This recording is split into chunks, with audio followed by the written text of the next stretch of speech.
Hi, everybody. It's Hannah Conda, and welcome back to another glorious episode of What's Lust Got to Do with It. Honestly, I feel like by this point we should actually just record the song. I think it would be a lot easier for my beautiful editors all the way in the UK. Hello, team. But nonetheless, we don't have a theme song yet. Maybe it will come at some point if this is successful. So please make sure you put your little earbuds into your little ear holes and listen to What's Lost Got to Do with It, a podcast where I explore loss and all of its myriad facets. My love letter to being a professional runner-up in reality television. And I feel like that makes me pretty much a professional at being able to talk about loss in all of its facets. So anyway, we're here.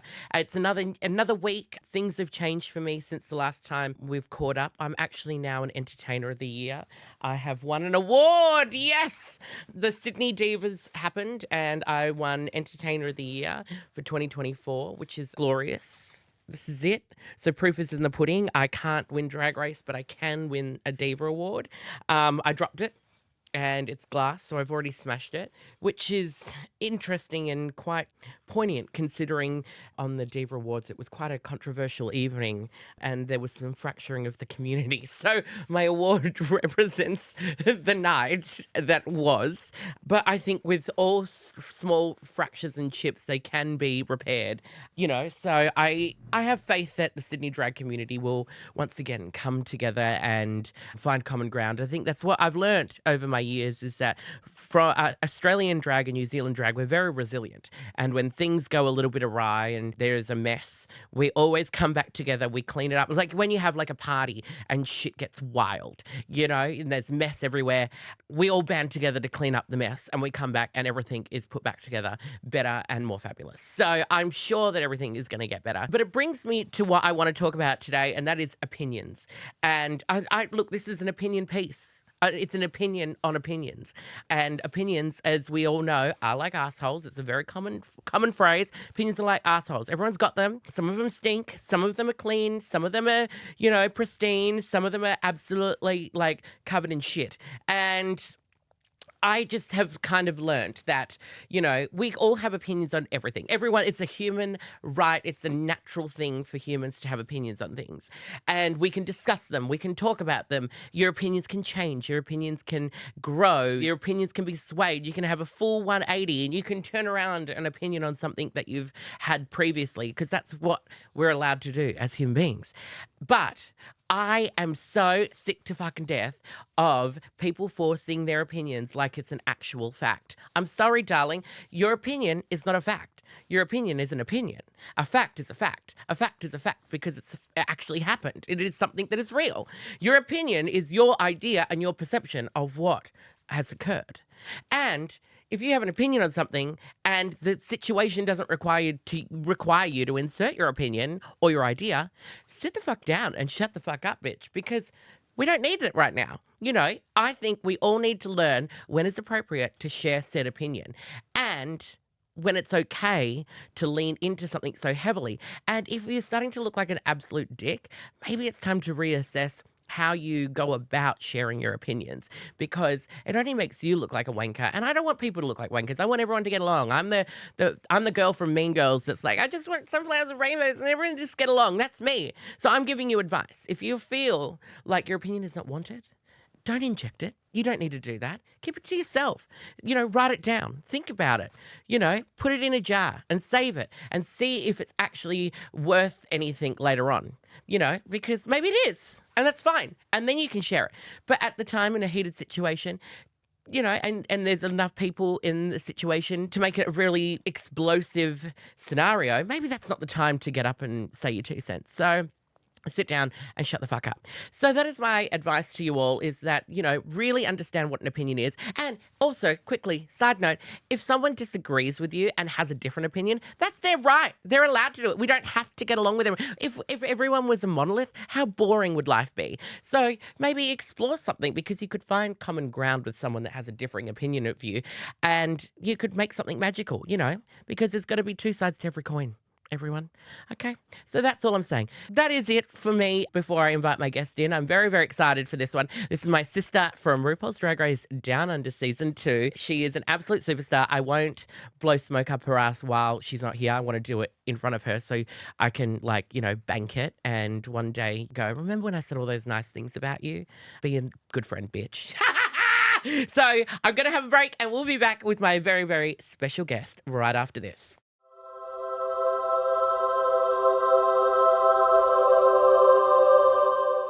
Welcome back, everybody, to What's Lost Got to Do With It. I am so excited to welcome my absolute special guest. She is the winner of RuPaul's Drag Race Down Under Season 2, making her my queen from my season. She is the winner of House of Drag Season 2, and she's currently starring on Celebrity Treasure Island in New Zealand. Please give it up for the incredible Spankie Jackson! Hey! It's Spanky Mother Tucker in the house tonight.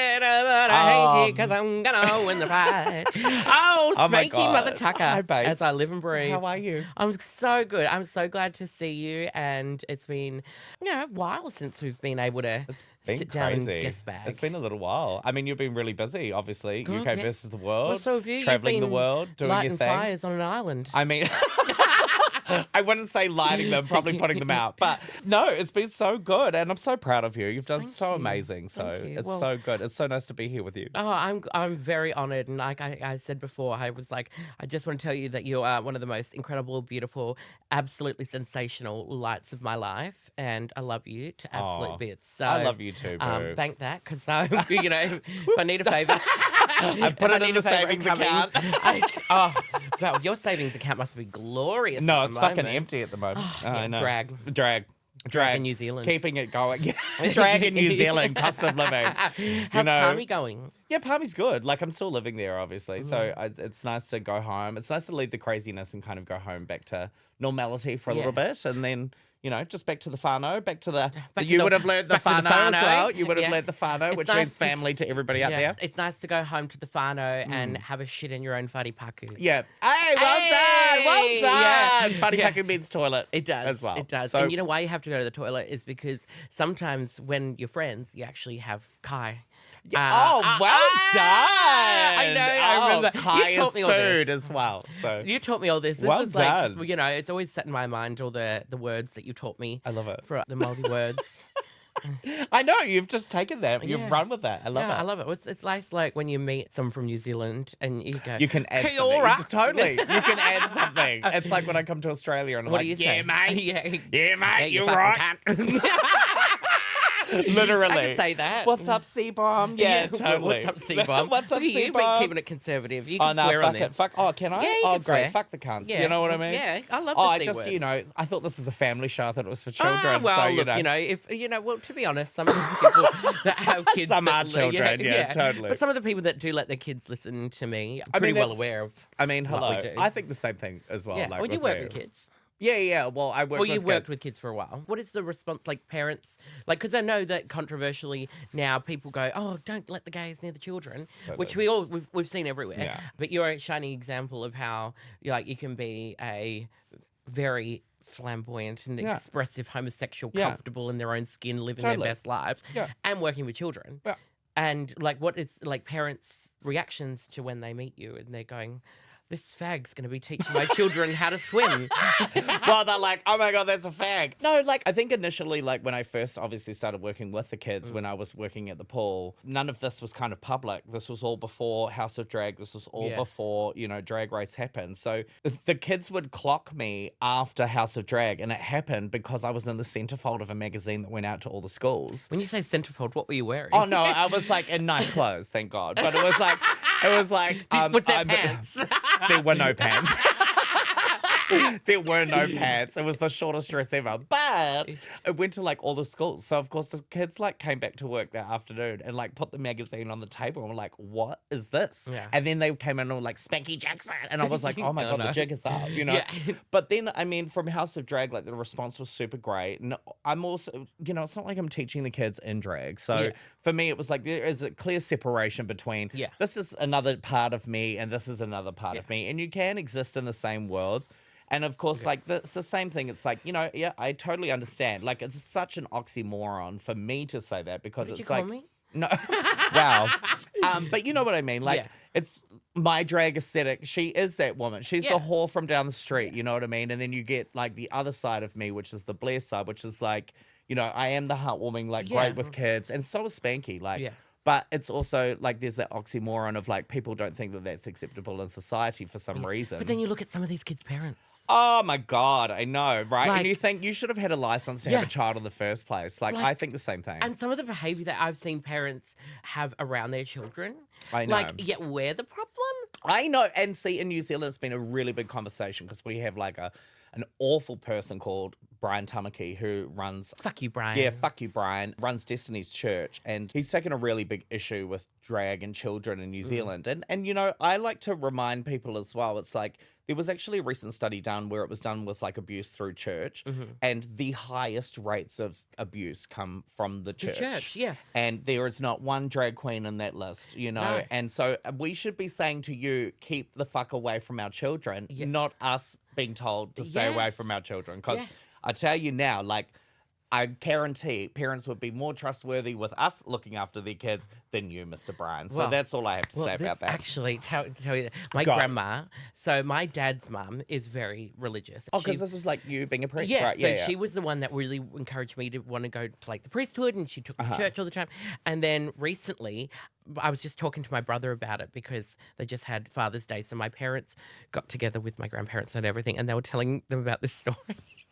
And so my grandma is still very much into church. She goes to church all the time, very religious. But then she said she started losing faith because she's started hearing stories about priests like being abusive towards children and all these like sexual escapades of priests. And I was like, just hearing about it, like, because to be fair, a lot of religious people that are really deep, especially older ones, they willfully live in blissful ignorance, totally. and they turn a blind eye and they don't listen to it. But when it starts, because it's becoming more and more common and public. The Catholic Church can't really hide No, you can't. their abuses anymore. No. So my grandma, she said, I've started losing faith. And then my uncle, who, I don't know, he might listen to this. I don't, probably not. Who gives a fuck? But he took my grandma to Margaret Court. You know, the tennis woman. place. Yeah, she runs a church. And so he took my grandma to Margaret Court's church.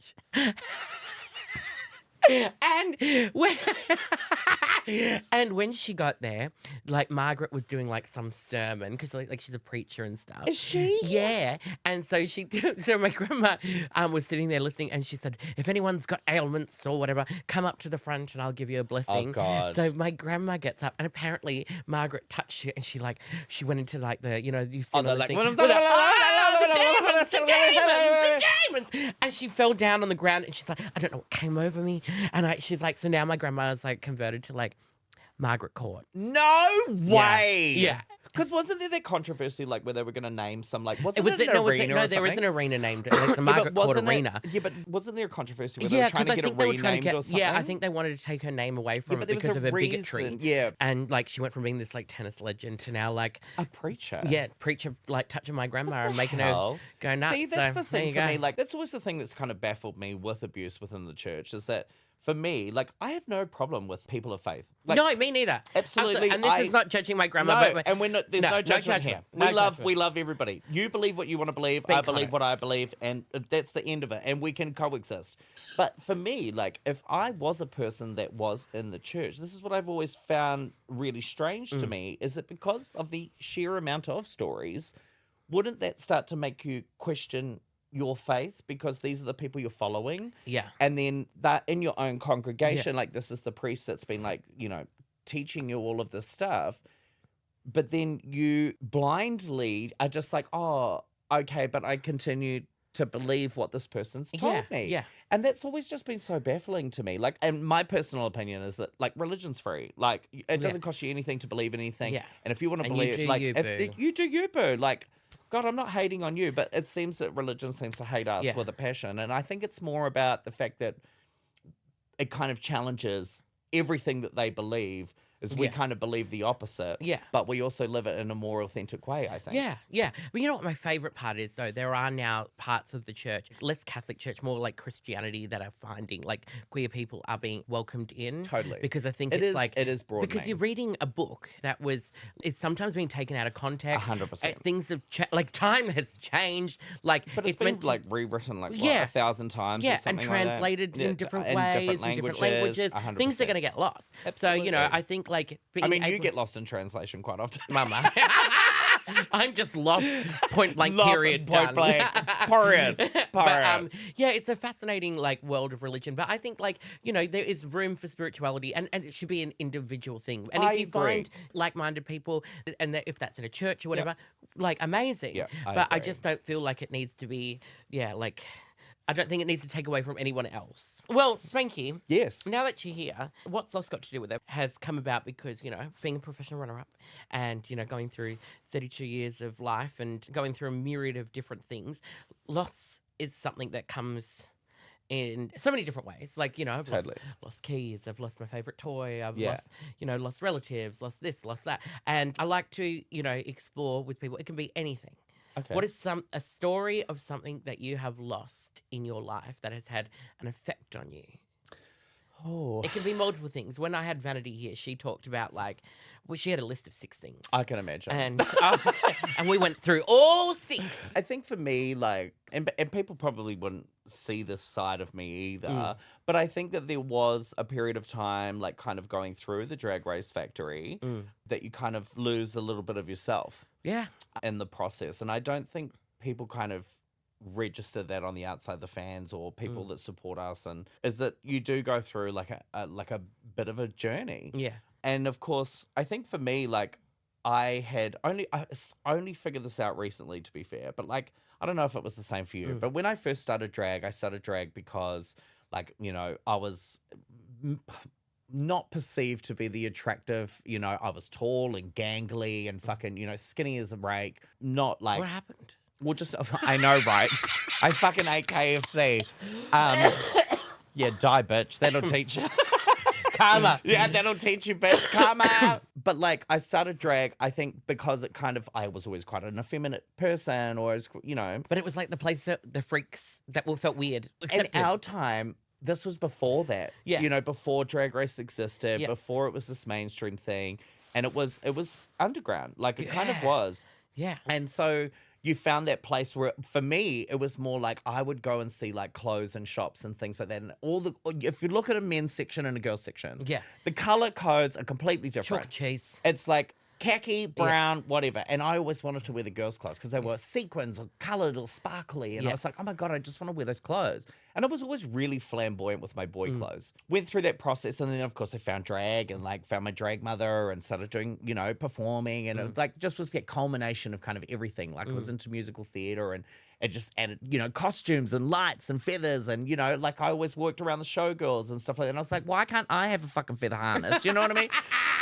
And so I like started there.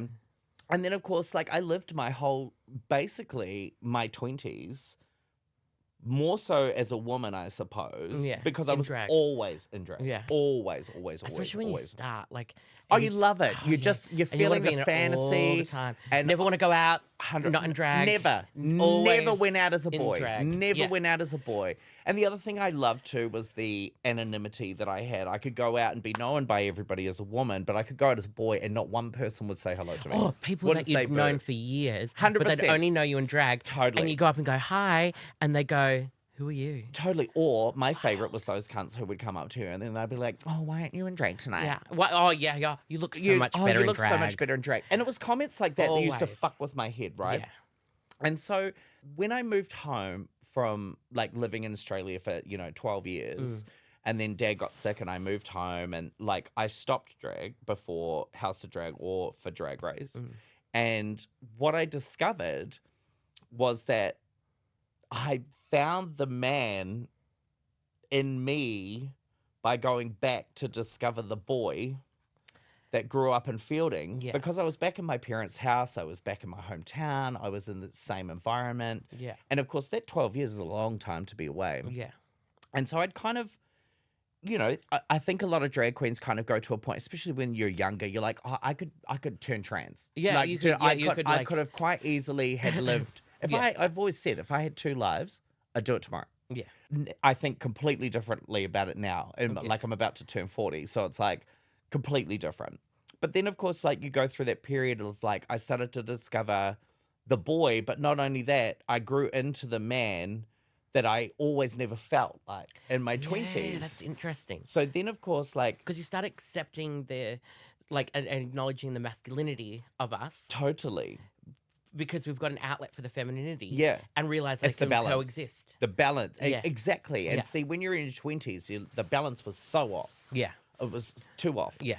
And then, of course, like going through discovering that, and then even finding myself attractive as a man and being like, you know what? I feel like a man, you Yeah. know? So then drag didn't become so important to me. But then, of course, it's that thing. There's always the balance. It's the yin and the Yeah, yang. It yeah. always is. It's like one goes up and one comes down, and then you have to find that middle ground. Yeah. Like I need it Yeah. for me. I don't know why. It's a chemical imbalance, but I wouldn't be fucking surprised, to be Yeah. honest. Hello. Hello? Weirdo. with all the chemicals we pumped in ourselves. Let's be Hey, real. says you. But you know what I mean? And then we went through House of Drag, and that really gave me that confidence again, because that was really like, it was a traumatic period for us as a family. You know, 4 years of that. Stopped, being got sick. depressed. Yeah. I had no friends. I had no world. Like Especially going somewhere so quiet. everybody that I grew up with had moved on and had families, and the connection, like 12 years is a long time. You're not friends anymore. Yeah. You don't have anything in common. Yeah. I don't even remember the names. Like, it's so true. Like, this is so true. I know, I feel really bad. But, like, people will come up to me and they'll be like, oh, hey, do you remember? And I'm like, no idea. Yeah. No idea who the fuck you are. But life. then, of course, we went through Drag Race. And, like, for me, because I had found such a reward in working with the kids, I didn't expect that. Yeah. I really didn't expect to find something that just felt, it was high stress and I hated every day, but I loved it. Like, Yeah. I loved those kids like they were my own. And they still, like, they even message me now and are like, oh my God, I can't believe you are our teacher or whatever. And that just brings me so much joy, because it's like, I really did have an effect on those kids. Yeah. And yeah. then I quit my job 2 weeks before that. And then I went on tour and I did 5 or 6 cities in like 6 days or whatever it was by myself. Then came straight to Sydney. We did it was the finale. It was the finale. Yeah, it was And just then- after the season. yeah, Like, it was through the season That's was right. happening. Yeah. And yeah. then the finale happened. And then it just smacked. And then we were fucking on the road ever since. Yeah.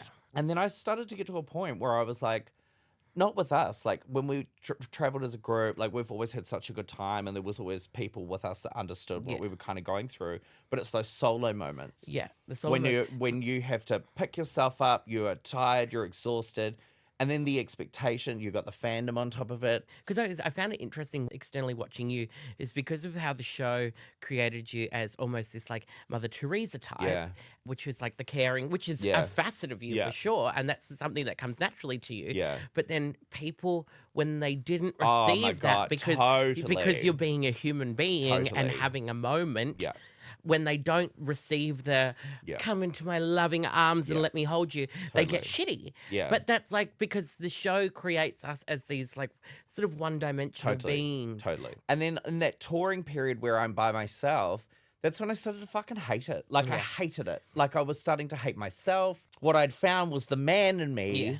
And now here I was, the expectation, it kind of threw me back into those early 20s where it was like, you're not good enough to be a man. I only want you as a woman. Yeah. And then I lost the ability to kind of regulate that within my brain because I was just like, is this how people see me? Is this how they would love me? And that's, and I suppose that's really the theme for my life, I guess, is like, I've always been unlucky in love. I was adopted, you know. This was like, it's kind of been a sequence of my life, or the story of my life, I guess. Yeah. So then you start to like receive the love like we did, and then you start to think, okay, well, is this the only way that people will accept me? You know, a false sense of security, and it's awful. It's such an awful feeling. Yeah, because you finally get to that.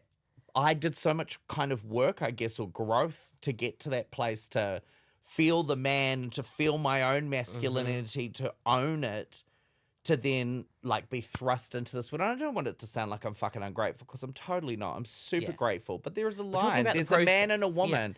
There's a man and a woman living inside of me. And the thing is that they conjoin, but they are also separate. Yeah. So I think that's when I say about loss, like I lost that part of me again. But lately, thank fuck, the island actually changed that for me, of having that time away in a very different realm. With different people. Who have the most extraordinary stories. Really was was that opening of discovering that was what my problem was. Yeah. Yeah, because we do get like bogged down in that depths of all this, like the noise of people wanting, because we do get celebrated, I suppose, to a degree, or we get extremely hated on. Either or. And, it comes in waves. Yeah. But you do have to kind of accept that it's, you've put to bed a chapter of your life. The chapter closes. And you've lost and a new one opens. What that was. Totally. And it's anybody in performance, really. Yeah. It's not, you don't have to be we're not even people. Do you know what I mean? We're just fucking drag queens. But we're just drag queens aren't people. You've heard it here first, everyone. Drag queens are not people. But you know what I mean? It's any person who kind of chooses the arts as where do we love it? In the arts. But you know what?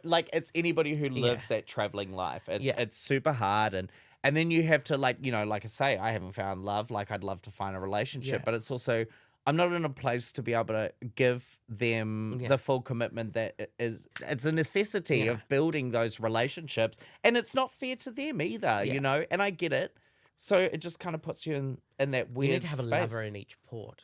I mean, look, I've tried, but some of them are just fuckwits. So, and I mean, when people send you sex toys as like products, I mean, I'm pretty good. Have you got a sex toy thing? Yeah. Well, no. They just send me products, and then I'm like, oh, okay, great, new experience for the next couple of months. Are they good? So Vush sent me, it's like a vibrating masturbator thing. I tell you, bitch, it was like epic. Like I was like, was that epic? It was epic. It was epic. Is it like a silicone thing with like? No. It's just like it's only about that big. Oh. And then it's like a half circle, and then it has all these different, like, super powerful though, super powerful. And then you just kind of do your thing. But I tell you what, like, it was great for like edging. Oh, like you hours. could, like hours. I don't like edging. Why? Because you just like to blow. Just get it done. Yeah. I know, but that's I don't know. Sometimes I just want to get it done. I'm a busy woman. The gal on the go. My McDonald's order is on its way. Actually, speaking of I know we've got to quickly transgress, but do you feel like it's essential to have a wank before you get into drag? Oh no, that's a you thing. Is that? Yeah, it's a you thing. Because I've always got told, I got told when I first started that it's easy to tuck. I mean, it's probably true. It's probably true. But now I don't tuck, but I still do it because it's a habit. 14 years. We just smush it in. Yeah, I just it's the smush and mush. Or I wear a skirt. Yeah. It's the smush and mush. It's do you the know what I smush mean? and mush. It's the smush and mush. I'd be too exhausted. I'd pass out. Do you know what I mean? I wouldn't be fucked to paint. You know what I mean? There was that night when we were in Barwon Heads, wasn't it? The man in the car. Oh my God, yes, totally. I fucked him in the car outside. It was so fun. She was like, we wanted to make sure because she kept her hair on. That's right. And if you know what that means, you know what that means. You know what I mean? And she goes, I'm getting a root. And we're like, okay, where are you going? Great. So I'm getting in his car and we're just going to sit out the back of the driveway. Yeah, and we're totally. Like, Because I was like, I'm one of those people that's like, I don't know if you're the same, but like, if there's people in the other rooms, I just can't. I can't let go. Yeah. I can't. I'm very conscious of like, you're going to hear me. And I don't want to hear my fucking friends have sex. Do you know what I mean? Like, I don't. Well, you have. I mean, I have, but it wasn't by choice, bitch. All right, my friends, we're going to take a quick break and then we're going to come back and we're going to accept our losses.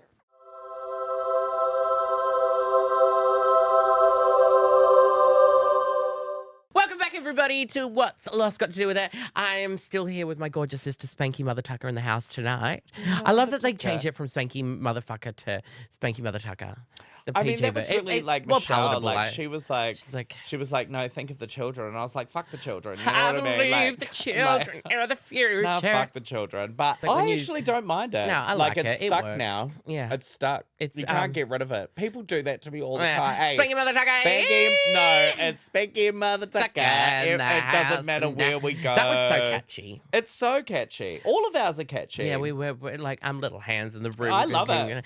You know what? I really loved Queen's verse on her. Oh, it was so good. On Global All Our Stars. Stars. Global Stars. Global Our Stars. She's fucking killing it. She's She's fucking so, smashing in the I'm dick. so proud of her. It reminds me, like, we're gonna like start like twerking behind her. I mean, we look like two white girls behind her. Well, we but it's do. fine. We are I two mean, white we are, girls but behind her.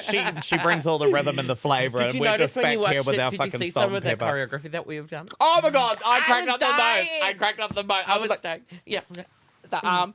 I was like, oh, bitch, that's We've our done this, choreo. and then- Yeah. Oh, I know. I was like, oh my god, this is.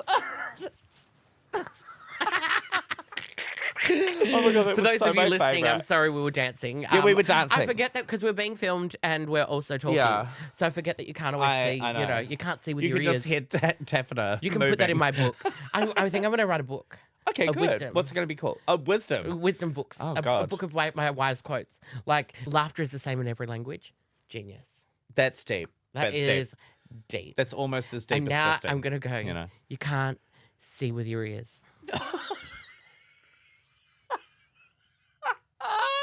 Do you know what, guys? You heard it here first. You can't see with your ears. Can't see with your ears. No, you can't. And you can't learn with your mouth open. Oh, that's not true. No. You could learn new things and new flavors. Gobble and cock. Cock gobblers. Gobble, gobble. Gobble, gobble. Gobble, gobble. Okay, so, no, we're gonna get back in the room now. I'm talking know. about now. We're thinking about just cock, Yeah. which is really inappropriate. I know. Yeah. Okay, so here at What's Lost Got to Do with It, you spoke about you lost an idea of yourself and Yeah. a part of you Yeah. after the drag race experience, and then you said hello to a new way. Yeah. So I think I think you've done most of the work in accepting the loss, but I think totally. it's important before we finish today that you accept the loss, and I want you to tell the people at home how you came to that acceptance, and we'll give you a certificate of acceptance. Oh, I of love said that. loss. And it means that you've been through the course. Oh, I love that. I love the two-step Yeah. program. Well, it's important because It is. I think the biggest part of The loss third and step is grieving- alcohol. Correct. And- But yeah, I think the big part of loss is being able to accept it. Oh, 100%. And whether or not you are willing, Yeah. or willing or in a place to accept it. And I No. feel you are. So No, I have. I think we all go through that process. I don't know whether it's just a drag race thing or whether it's if you're just working a normal job, you kind of don't face that. But because you've got like an outside eye, it's kind of thrown back at you and you kind of have to address it. And then you think, why does that make me feel a certain way? Or why do I feel ill about that? Like, why do I feel less than or whatever? But it took me a while. But it's also the willingness of understanding or trying to understand, like, well, asking yourself the questions. Like, why do I feel like that? Like, and then you kind of, but I've always been a person of reflection. yeah. I love just sitting there and I'll be thinking in my head. I've always got an active brain in that Do you way. meditate? No, I don't. I levitate, but only on dick. Actually, I probably squashed the cunt at the moment, but anyway. But you know what I mean? Like, it took me a little while to kind of understand why I was starting to feel it, because I was like, why do I hate this so much? Like, I'm so grateful for everything that's happened, but it's because I had found the man that I had never felt before. So the acceptance is there where it's like, okay, great. We're in it. The chapter has closed. The 20s have closed. The 30s are about to close. I'm at 40. And I think it's also part of that looking for a husband relationship as well. It's like, I think we as drag queens are always seen as less of a man Yeah. because of what we do. And it's like, I'm not a woman. Like, I wake up with panda eyes. Yeah. But, but at the same time, it's like, I'm not. And the person that I want to find me like that is to see the man under the makeup at all times. So it was just kind of finding that, but I'm happy. I feel great about going into my 40s, to be fair. Yeah. I feel like I'm in a really good place to become even more of the man that I am. And kick it in the dick. Well, I'm about to get grey pubes and fucking, hair coming out of fucking holes that never happened before. But that's the acceptance of it, and we grow and we change and we learn and we evolve and sometimes we regress and sometimes we learn from the regression, and I'm at that point. So I will accept my certificate and I will have my free beveragino on the way out. Thank you. Does it come with a coupon? Oh, yeah. Yes, bitch. Free Wendy's ice cream. For a private show with me. Oh, I love it. A paprika fry. A paprika fry. But you're gonna, you know what? You're kicking it in the dick, Spanky Jackson. Thanks, boo. You are too. We're kicking it in the dick. Kicking it in the fucking dick. Like, we are all kicking it in the dick. Like, I'm so proud of, like, what we have achieved and how this experience brought us all together. Yeah. And the gift that it actually gave me in my life was having two of the most incredible sisters. You know, like, we've had so much fun. I know, you love me and Molly. I do. We've just jokes, it's Kween. No, she's talking about Kween. It's our Kween. But, like, it's the most incredible gift to have the two of you in my life. It's real love. I would love you to stay for Healing Hands. I love that. Okay, great. I would love to stay for Healing Hands. Stay for Healing Hands. So we'll be back after this.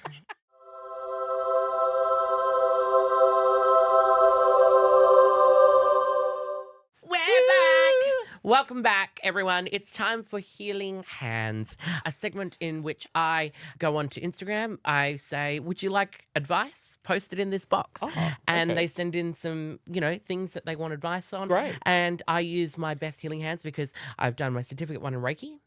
My parents got that for me. Love that. So I'm a qualified healer. Here we go. We're going to dive in. This question comes in from a drag sister of ours, great. Tia Coffee. She says, stunning. I have this friend who often dresses as Liza Minnelli for fun. I'm really concerned for her well-being. Advice. Well, the advice is just lap it up, bitch. Okay? Lap it up. Can't control her. Just lap it up. I would say that, you know what? Just check in on your friend every now and then because they are broken. Yeah. And they are not well. Totally. But also they are trying to commodify on their existence in this world. I think it's camp. Like, I think it's so funny. Well, hey, if I can just dress I up dress as as a Christmas tree. Hello. True. Come on. We're both unwell. Like, we're all unwell. Oh, here's a good one. Okay. How do I get motivation for the things I want to do? So that get up and go. That's a hard deep. question. Well, the thing with motivation is it comes from within, and there has to be a willingness to want to do it. Yeah, I agree. And I think, and motivation is not always there, but you still do it anyway. Yeah, I think there is a different element of having to force yourself to do stuff. Yeah, totally. Because, and forcing yourself out of your comfort zone too. Yes. Yeah. And I have to say, I feel like it's important that a little bit, I don't want to be this girl. But ever since I've started exercising, I've found more motivation in the day. What, like for the 5 times? I've been going for about 4 weeks now. Oh, well. Isn't that wild? But yeah, I think adding a little bit of physical movement. No, it does. And getting yourself outside into the sun and stuff. It but does environment make a difference.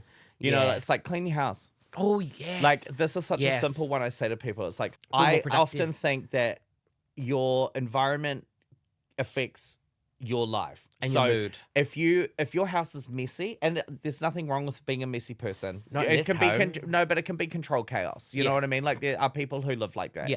But then you get to the people who it's clearly showing a sign of depression. Yeah. Where it's like, clean the house, open the windows, get some fresh air in, light a fucking candle. Yeah. Like, do things, put on some nice music that makes you feel good. Yeah. Little things like that can really change your mood. And yeah, look, we all get down, we all get depressed and things like that, but there are simple fixes. You know what they are, just do them. Yeah, I agree. 10 out of 10. Well, I hope that advice helps you. Keep an eye out if I post another story, if you would like advice from me. Well, thank you so much for tuning into this episode of What's Lost Got to Do With It. Thank you, Spanky Jackson, for being here. Thanks. It has been a dream. For the world. I love you to bits. I love you too. You're an angel sent from heaven. Oh, hardly. I was sent from hell, bitch. And we're going to go back. And there's a crucifix in it. Yeah. But we love you. Thank you, listeners. We'll see you very soon for another episode of What's Lost Got to Do With It. Thank you, everyone. Love you. Bye. Bye. What's lost got to do with it?